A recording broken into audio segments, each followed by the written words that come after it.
Extrait numéro 39. Réflexion à partir d'un baptême particulier.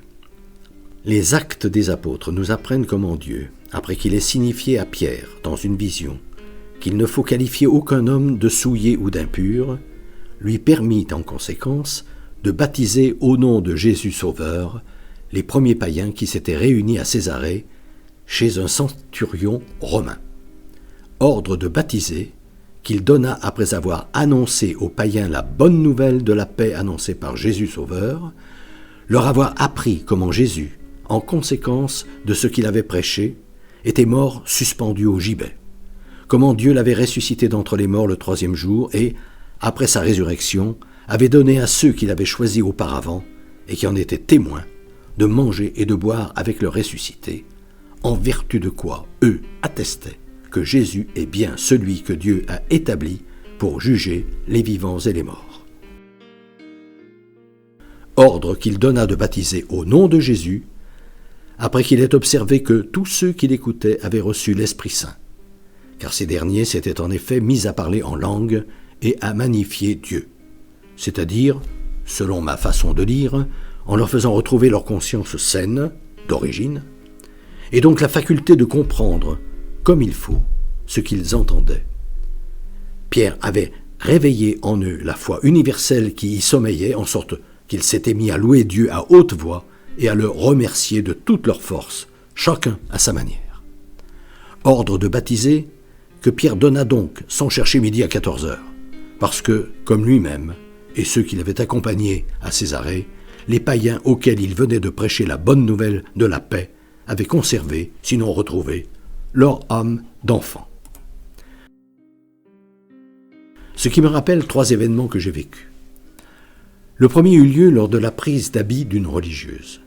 Quand arriva le moment de la communion, une jeune femme qui me tenait en estime et savait que son état de pécheresse interdisait qu'elle s'approchât de la sainte table, me fit part désespérément de son irrépressible envie d'aller communier avec sa sœur qui se cloîtrait ce jour-là.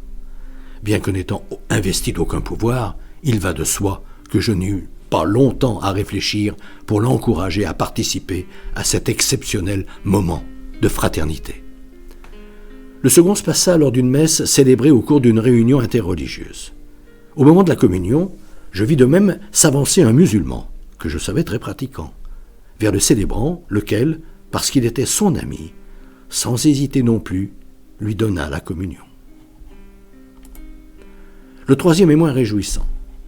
À l'issue d'une célébration conviviale de la fête de l'Annonciation entre adeptes de l'islam et du christianisme, un jeune musulman, il n'avait pas 20 ans, à qui je faisais part des découvertes que permettait la méthode Halak, cette nouvelle méthode d'analyse scientifique du langage coranique, en lui donnant comme exemple le fameux verset « Il faut couper les mains des voleurs », m'asséna que non, il n'était pas d'accord. Il fallait absolument couper les mains de tout voleur dès qu'il avait atteint sa majorité religieuse, 12 ans. Propos endoctrinés qui me choquèrent profondément. Ne traduisait-il pas un manque d'humanité bien éloigné de l'amour dont Dieu fait une priorité pour tous les hommes dans toutes les traditions religieuses, et de bon sens, à commencer par celui de replacer le verset dans son contexte scripturaire où Dieu dit que si le voleur se repent, Dieu lui pardonne.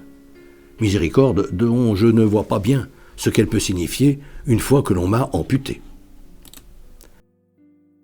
Bon sens élémentaire aussi, qui veut que toute sanction soit adaptée à la gravité du délit. Si je vole une pomme à l'étalage d'un marchand et si je vole une voiture, la faute n'a pas la même importance. Sans parler du fait que couper la main de quelqu'un, c'est en faire un infirme, et donc le condamner à devenir une charge pour la société. Dialogue surprenant, qui m'interpella d'autant plus que, quelque temps auparavant, quelqu'un qui se disait agnostique, et avec qui je parlais du même verset, n'attendit pas que je lui en ai donné le véritable sens, que fait ressortir la méthode Halak, pour me dire que, pour lui, ce verset était clair. Il signifiait tout simplement qu'il fallait agir en sorte que personne ait à devenir voleur. Lui, au moins, avait conservé sa conscience saine. Nul soi-disant homme de Dieu ne l'avait déformé.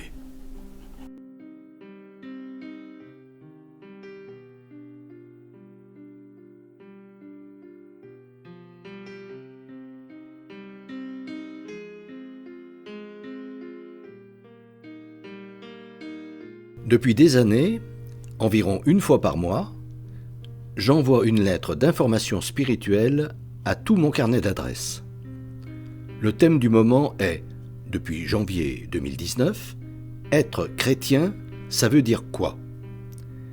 Si ce sujet vous intéresse, n'hésitez pas à me transmettre votre mail, en vous contentant d'indiquer auditeur YouTube, vos noms et prénoms, et éventuellement votre numéro de téléphone si vous souhaitez me parler.